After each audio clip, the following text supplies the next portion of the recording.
7 Days Rice Cream Challenge for Skin. How to make rice cream at home. Step 1. Take 4 tablespoons of white rice in a bowl and wash it thoroughly. Now soak the rice in fresh water for at least 1 hour. Step 2. Take a pan and cook the soaked rice until it turns wet. Step 3. The next step is to strain the rice and extract the rice bran. Step 4. Now take a glass jar and add 2 to 3 tablespoons of aloe vera gel, rose essential oil, 2 vitamin E capsules, and rice bran. Step 5. Mix the ingredients until they form a gel-like texture. Your anti-aging rice cream is ready to use.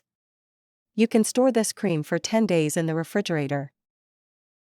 Benefits of rice cream. It improves skin elasticity and acts as a natural antioxidant. It prevents skin from sun damage. It keeps skin hydrated for a longer duration. It nourishes the skin and makes it soft. It imparts a natural glow to the skin.